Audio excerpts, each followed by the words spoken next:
circle. He might have seen. What did you say? Marissa asked, frowning curiously. Oh, I said Lucas sure is lucky to be that rich, Isabelle covered quickly. Marissa just shrugged, and they resumed their work, but Isabelle's fear escalated. If Lucas moved in the same business circles as her father, there was a real chance he'd figure out who she was. Over the following days, Isabelle noticed Lucas seemed to come over almost daily. He often chatted with Bianca and Clarice, but Isabelle couldn't help catching his secret glances her way. Whenever their eyes met, he smiled warmly, a smile that suggested something more. Isabelle wasn't blind, she could see that Lucas was drawn to her. Yet she tried to avoid him, knowing her secret would be at risk if he got too close. Whenever Lucas dropped by, she'd busy herself in the kitchen or head out to the garden to water the plants. But no matter what she did, she could feel his eyes following her. One afternoon, while Isabelle was washing dishes, she was startled to see Lucas standing at the doorway. "Bella, can we talk?" he asked in a calm voice. "Talk about what, Mr. Lucas?" Isabelle replied nervously. Lucas moved closer, looking into her eyes. Isabelle turned away, uncomfortable under his gaze. "What is it you need, sir?" "I still have a lot of work to finish," she said, hoping to dodge the conversation. "I just want to ask if it's okay for me to court you," Lucas said plainly, without hesitation. Isabelle's eyes went wide, and she quickly shook her head. "Sir, no. I'm not interested in dating anyone," she blurted out. "Why? Do you like someone else, or are you mad at me? Did I do something wrong?" Lucas asked, confused. Isabelle looked down. "No, I'm not interested in anyone else, and I'm not mad at you. But I really don't want a boyfriend right now. My focus is on work so I can help my family back home." Lucas seemed genuinely disappointed. After a moment, he nodded slowly. "I understand. I respect your decision. But can we at least be friends?" he asked, almost pleading. "That wouldn't be a good idea either, Mr. Lucas," Isabelle replied softly. "I'm just a housekeeper, and you're a wealthy businessman. We're not on the same level. You and Miss Bianca are a better match." "It doesn't matter to me who you are or who I am. I want to know you better," Lucas persisted. "I'm sorry, Mr. Lucas, but it's best if we don't talk.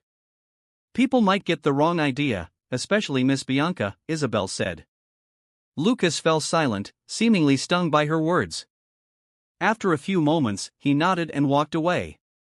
Once he was gone, Isabelle exhaled heavily, realizing she'd done the right thing by rejecting him. The next day, Isabelle was busy cooking lunch. She knew Clarice and Bianca would be home soon, so she had to finish. As she stirred a pot of vegetables on the stove, Bianca suddenly burst into the kitchen, eyes blazing with anger.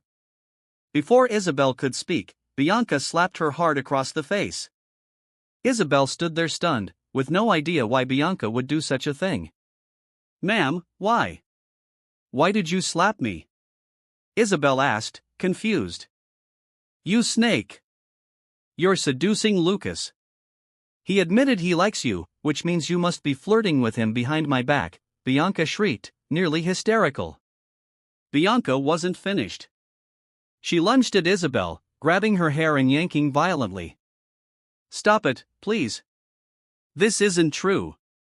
"I haven't done anything to encourage him," Isabelle pleaded, but she wasn't used to fighting. She could only cry as Bianca attacked her. "Don't lie to me.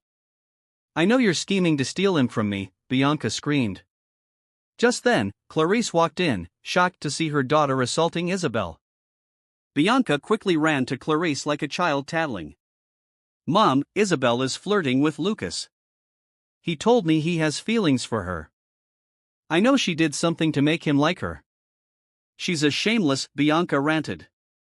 Clarice's eyes blazed as she advanced on Isabelle. Isabelle started sobbing. Clarice, please, I swear I haven't done anything wrong," she cried. Clarice immediately began slapping Isabelle repeatedly. Bianca joined in again, yanking Isabelle's hair. All Isabelle could do was cry as the two women struck her. Fighting back would only make things worse. Amid the chaos, Marissa suddenly appeared. Despite the risk, she pulled Isabelle away from Clarice and Bianca, shielding Isabelle with her own body. "Marissa, mind your own business, or you'll lose your job too," Clarice snarled, jabbing a finger at her. "Then go ahead and fire us," Marissa shot back, voice trembling with anger. "Do you really think anyone else would stay here given how you treat people? Isabelle and I are already putting up with your abuse, and we're the only ones who haven't quit. Maybe you should treat us better." Clarice and Bianca seemed taken aback by her threat, and Isabelle realized Marissa was right. Hardly anyone lasted long working for the cruel mother and daughter. Bianca turned to Isabelle again. "If you don't stay away from Lucas, you'll regret it, Bella. Remember that," she warned. Then Bianca and Clarice stormed out of the kitchen.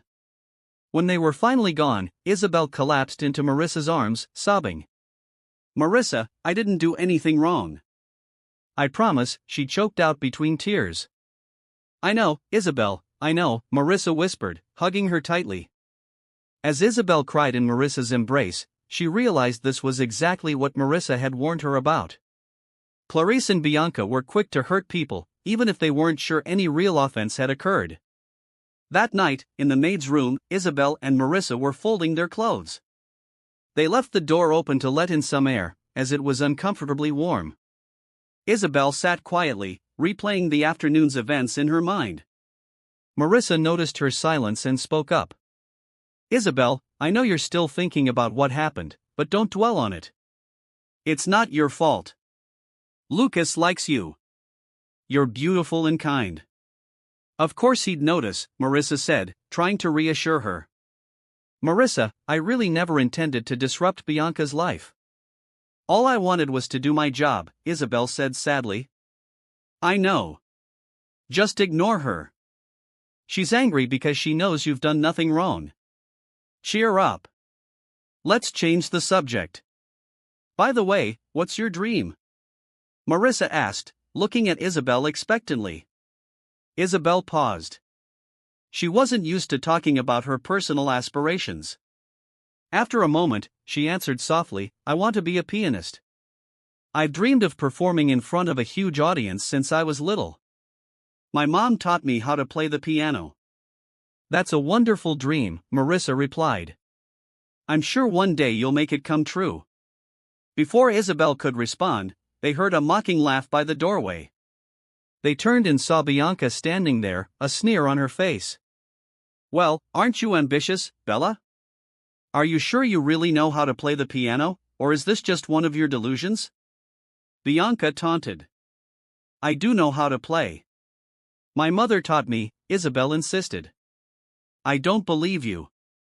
How would someone like you ever learn to play piano? You can't even afford a guitar, I bet," Bianca said, still jeering.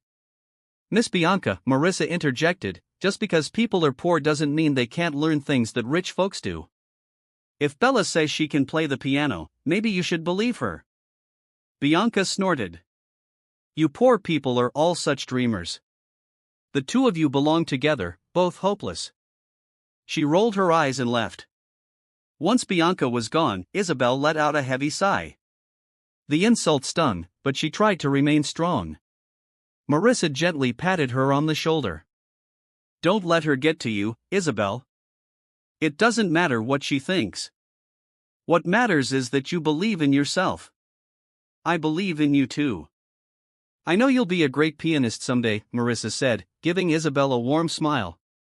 "Thank you, Marissa," Isabelle murmured gratefully. The next morning, after breakfast, Isabelle immediately got to work again. While Isabelle was carefully cleaning the living room, wiping down every piece of furniture, Clarice suddenly appeared from the second floor of the house. She stopped in front of Isabelle.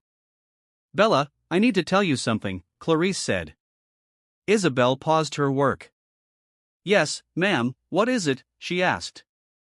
"There's a party tonight, and you have to come with us," Clarice replied. "Me, ma'am? Why me?" Isabelle asked, puzzled. "Bianca and I need someone to attend to us there. You're not allowed to refuse. Do you understand?" Clarice's voice was sharp. "But, ma'am, I don't have anything to wear," Isabelle said nervously. You don't have to worry about what to wear. I have a dress I'll lend you, and I'm sure you'll like it, Clarice said with a sly grin that made Isabelle feel uneasy. All Isabelle could do was nod. Clarice smirked, then turned and went back upstairs, leaving Isabelle standing alone in the living room, trying to make sense of this sudden invitation. Moments later, Marissa passed by. She noticed how deep in thought Isabelle seemed, so she stopped and approached her. Bella, what's going on? You look like you're thinking hard, Marissa said. Ma'am, Clarice wants me to go with them tonight to a party, Isabelle explained. Really? What did you say? Marissa asked, surprised. I tried to say no, but she said I had no choice, Isabelle said with a sigh. Marissa frowned. I don't know why, but I feel worried for you, Bella. I can't trust that mother and daughter. But why, Marissa? It's just a party, right?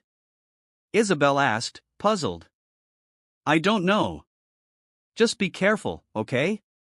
Marissa warned, gently tapping Isabelle on the shoulder. As they both continued their work, Isabelle couldn't shake the uneasy feeling Marissa's words had stirred in her.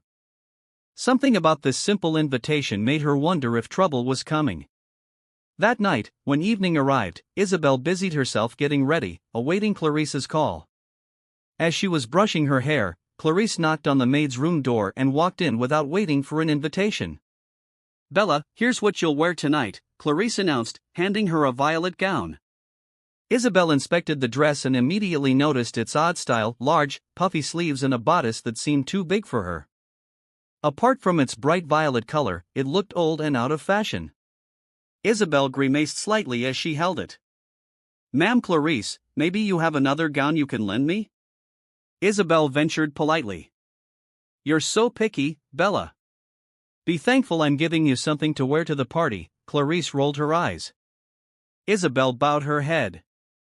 I'm sorry, ma'am. All right, I'll wear it, she said, giving in. Good. Hurry up and change because we're leaving soon, Clarice said, flashing a smug smile before leaving the room. Left alone, Isabelle wondered how on earth she would pull off wearing such a dress, but she had no choice. With a sigh, she put on the bright violet gown, which did not suit her at all. She left with Clarice and Bianca in their car, heading to an upscale hotel. The function hall was lavishly decorated, filled with wealthy guests famous in business circles. Isabelle's eyes widened when she recognized some of the attendees, people she'd met in her old life with her father. Thankfully, no one seemed to notice her or recognize her in this current form. Soon, however, Isabelle caught the curious stares of several guests. A few of them giggled discreetly and pointed at her, clearly talking about her ill-fitting, outdated gown. She felt a wave of embarrassment but tried to keep calm. She stood quietly in a corner, doing her best to ignore the judgmental eyes and hushed chatter. Bianca passed by and flashed Isabelle a mocking smile. The gown looks perfect on you, Bella, she said sarcastically. It's like you're on your way to a fancy gala. Then she went off to join Clarice. Isabelle forced a small smile, even though her chest felt tight with humiliation. She realized the real reason they had brought her was to embarrass her in front of all these people. Feeling exposed, she found an empty seat in one corner of the large hall, wishing the night would be over. While scanning the room, Isabelle noticed a small stage where a woman was playing the piano. Isabelle's gaze softened, watching the woman's fingers dance across the keys. She whispered to herself that someday she would be on a stage like that too. Her moment of reflection ended when she saw Lucas approaching her with a wide smile. Bella, how are you? I didn't know you'd be here, he greeted kindly. Isabelle froze, too anxious to respond right away. I'm fine, she managed, her heart racing, worried that Bianca might see them. Sure enough, she spotted Bianca heading their way. There was fury in Bianca's eyes as she locked her gaze on Isabelle. Hi, Lucas, Bianca said, forcing a smile when she reached them. Bianca, Lucas said politely. We were just talking. What are you two talking about? I just wanted to see how Bella was doing. I saw her sitting alone, so I came over, Lucas answered straightforward, as ever. Bianca raised her eyebrow, then flashed a sly grin. Makes sense. You really are kind to less fortunate people, aren't you? She turned to Isabelle. Bella, didn't you tell me you know how to play the piano? Why not show us now? Isabelle's eyes went wide. I'm not used to playing in front of a crowd, she stammered. What do you mean you're not used to it? Didn't you say you could play? Prove it. Show us you're not just making things up, Bianca said, challenging her. Bianca, come on, don't force her if she doesn't want to, Lucas interjected. Bianca ignored him. Why not? Maybe she's scared to look like a fool. Are you afraid, Bella? Bianca's voice dripped with derision. Isabelle could see this was Bianca's plan to humiliate her in front of everyone. She felt a knot of fear in her stomach, but part of her wanted to prove she really could play piano, that it wasn't a lie. Her late mother had taught her well, and she was good at it. Still, performing in front of so many people, especially those who might recognize her, terrified her. She took a deep breath, trying to quell her nerves, while Lucas stood by, waiting for her decision. But Bianca kept pushing her, saying that if she really knew how to play, she should have nothing to fear. Unable to refuse, Isabelle gave in. Bianca grabbed her by the arm and practically dragged her onto the stage. Taking the microphone, Bianca addressed the audience. Good evening, everyone, Bianca began. At once, conversations died down. We have a special treat. Someone here claims she's a skilled pianist, so let's give a warm welcome to Bella, our housekeeper. Bianca let out a cruel laugh, and some onlookers followed suit. Others looked confused by such an odd introduction. Isabelle sat in front of the piano, feeling every pair of eyes in the hall locked on her. Her hands shook as she touched the keys. While she'd played piano many times before, she had never performed in front of a crowd like this.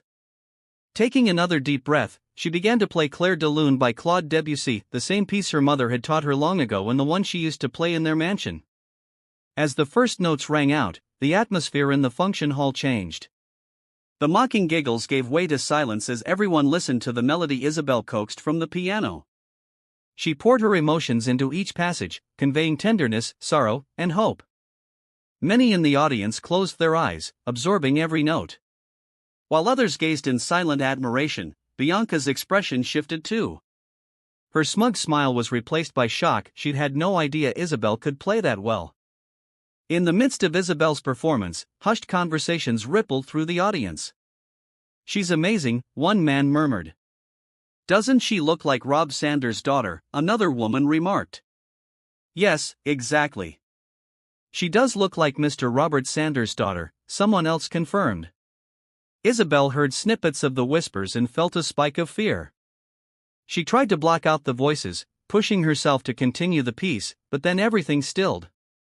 The crowd's attention shifted to someone approaching the stage, Mr. Robert Sanders, a highly respected figure in the business world. Time seemed to slow as Isabelle watched her father make his way toward her. She stopped playing as he stepped up beside her.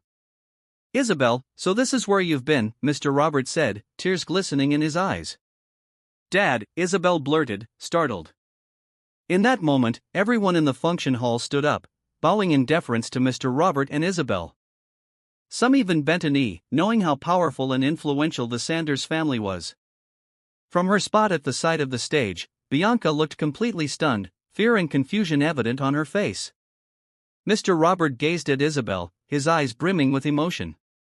He inched closer. Don't come any closer, Isabelle shouted, her voice shaking. Mr. Robert froze. Daughter, Isabelle, we need to talk, he said in a near whisper. But Isabelle refused to listen. She dashed off the stage without looking back. The crowd, shocked by her abrupt exit, parted to let her pass. Mr. Robert remained on stage, dazed, watching her disappear. Once outside the hotel, Isabelle flagged down a taxi. Her entire body shook as she climbed in, and she glanced over her shoulder every few seconds to be sure her father wasn't following her. She berated herself for coming to the party in the first place.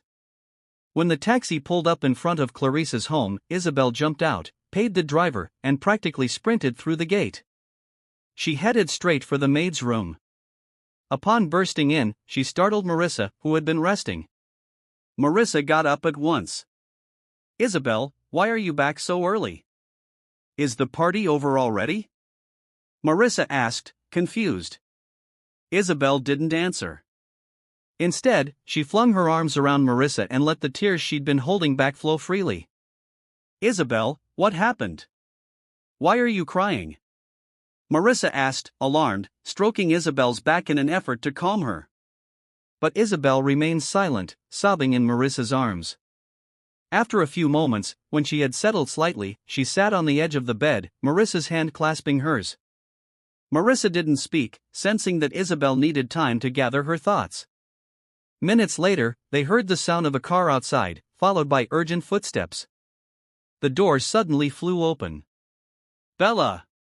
Clarice shouted as she rushed in with Bianca. Both of them looked terrified. They immediately dropped to their knees in front of Isabelle. Please forgive us, Isabelle, Clarice pleaded, tears streaming down her face. What on earth is going on? Marissa asked, baffled. You don't know, Marissa? Bella, she's really Isabelle Sanders, the only daughter of Mr. Robert Sanders, Clarice explained in a trembling voice. Marissa's eyes went wide as she turned to Isabelle, struggling to process what she'd just learned. You two don't have to kneel, Isabelle said softly. Please stand up. Still on her knees, Bianca spoke up, crying as well. We're so sorry, Isabelle. We've treated you terribly, especially me. I hope you can forgive us. I don't even care if you and Lucas end up together. You'd be a much better match than I would, she admitted with a shaky smile. Bianca, I'm not interested in Lucas, Isabelle replied gently. He's just a kind person. That's why I appreciated him. You have nothing to fear from me. Please stand up, both of you. Clarice and Bianca got to their feet, still looking nervous and ashamed. Isabelle sensed they were acting this way because they finally realized how influential her family was in the world of business. Isabelle, Miss Sanders, I hope you can forgive me too, Clarice said, her voice wavering. I know we were awful to you, but please give us a chance to make things right. Isabelle shook her head. I've already forgiven you. I'm not holding grudges, but I do have one request, she said. Anything, Clarice responded eagerly. Name it, and we'll do it. Please let me stay here as your housekeeper, Isabelle said firmly. Clarice and Bianca exchanged confused looks. But you're Mr. Robert Sanders' daughter. Why would you want to keep living like this? Clarice asked. Bianca and I were wondering why someone like you would even work as a maid when you're actually a billionaire, Bianca added. Don't ask me why. This is the life I want right now. I'm happy here, Isabelle answered. Clarice and Bianca had no choice but to nod. If that's what you want, we'll respect your decision, Clarice said. Isabelle rewarded them with a warm smile, hoping her father wouldn't discover her exact location. After seeing him tonight, she sensed he hadn't changed enough, so she didn't feel ready to go back home. When Clarice and Bianca left the maid's room, Isabelle explained everything to Marissa, revealing that she was indeed Mr. Robert Sanders' only daughter, one of the richest businessmen in the country. She shared why she had disguised herself as a housekeeper and apologized for lying. Marissa just listened quietly, and though she was shocked, she found herself admiring Isabelle even more. Far from being angry, she was thankful to have a friend like Isabelle, a billionaire yet humble and kind. In the following days, Isabelle felt anxious, constantly expecting her father to appear at any moment to take her away. Still, life in Clarice and Bianca's household became easier now that they knew the truth. There was no more cruelty from the mother and daughter. One day, after Isabelle returned from a trip to the supermarket, she entered the house and was stunned to find Mr. Robert Sanders in the living room, talking to Marissa. A bolt of fear surged through her. She tried to slip away to the maid's room, but Mr. Robert stood and hurried toward her. Isabelle, I finally found out where you've been staying, he said, his eyes brimming with tears. What are you doing here? Isabelle asked in a cold tone. Daughter, please come back home, Mr. Robert begged. Isabelle shook her head. I'm sorry, Dad, but I can't return to my old life. Even if things aren't that easy here, I'm happier. I'm free. I'm not forced into things I don't want to do, she said firmly. I know I made mistakes, Isabelle. I know I stifled you, Mr. Robert answered, his voice laced with regret. I realized all my shortcomings when you disappeared. I searched everywhere for you, and it hit me that money and prestige don't matter. You are what matters, Isabelle. Isabelle swallowed hard, feeling the weight of his words, but she remained uncertain. Dad, how can I be sure you won't dictate my life again? I don't want to go back to having no voice. I won't force you to marry Theo Marshall anymore. I won't push what I think is right for you. I just want you to be happy, Isabelle. I only ask that you come home so I can prove to you that I can be a good father, Mr. Robert said, tears now spilling down his cheeks. Isabelle's heart softened at his sincerity. She'd missed him so much, but she had needed to leave so that he'd understand her true worth. Tears rolled down her own face as well. All right, Dad. I'll come home, but I want to pursue my dreams without your interference. I want to become a pianist. I want to be me, Isabelle sobbed. I promise I won't stop you anymore. I won't hold you back, Mr. Robert answered, voice trembling. I just want you home so I can show you I can be the father you deserve. Isabelle could no longer hold back. She moved forward and hugged him tightly, something she hadn't done in a long time. They both wept in each other's arms while Marissa looked on with a broad smile, clearly overjoyed at their reconciliation. After talking to Mr. Robert, Isabelle prepared to say goodbye to everyone in the house. First, she approached Marissa, who was smiling yet tearful. Marissa, thank you for everything, your friendship, your concern, for welcoming me, Isabelle said emotionally. Isabelle, I'll never regret being your friend. You're such a good person, even with all your wealth. Please be careful, and don't forget about me, Marissa replied. I'll never forget you, Isabelle promised. She hugged Marissa tightly. Then Isabelle faced Clarice and Bianca, giving them a warm smile so they'd know she held no ill will. Ma'am Clarice, Ma'am Bianca, I'm leaving, Isabelle said. Isabelle, we know we can never undo how we treated you, Clarice began tearfully, but we hope you can forgive us. I already have, but I hope from now on you'll treat everyone well, not just the wealthy. Remember, no matter a person's status, they deserve respect. Money or position doesn't define who we are. In God's eyes, we're all equal, Isabelle reminded them. Clarice and Bianca lowered their heads, obviously moved by her words. We promise we'll change, Bianca said, wiping her eyes. Isabelle stepped out of the house with her bag. Outside, she saw Mr. Robert standing by their car. She glanced back at the place that had sheltered her while she found herself. Despite the hardships, she felt grateful. She climbed into the car beside her father, and as they drove away, she watched Clarice and Bianca's home grow smaller in the distance. A soft smile curved her lips, one of gratitude and hope for a new beginning. After all Isabelle had been through, her life shifted drastically. Mr. Robert chose to let her pursue her dream of becoming a pianist. For the first time, Isabelle felt free to do what genuinely made her happy. In just a few months, she began performing at various private events and gatherings. For her, music was more than just a talent, it was a way to share her story, a story of trials, self-discovery, and triumph. Nonetheless, Isabelle never neglected her responsibilities to her family. She still helped with the family business, finding the right balance between her dream and her duties as a daughter. Because of this, her relationship with Mr. Robert grew more harmonious. Meanwhile, Isabelle hired Marissa as her personal assistant. She saw Marissa as not only a friend but also a trusted partner through all of life's challenges. Her time working as a housekeeper taught Isabelle vital lessons in humility and respect, reminding her that every person, regardless of status, deserves dignity. The week she spent pretending to be a maid gave her a fresh outlook on life. Now, Isabelle was happy, able to do what mattered most to her. She learned to embrace her dreams without ignoring her obligations. Her heart was filled with gratitude for her father, for Marissa, and for all the experiences that shaped her into a better person. At last, she had found her freedom and discovered the true meaning of happiness. The end. Dark Voices.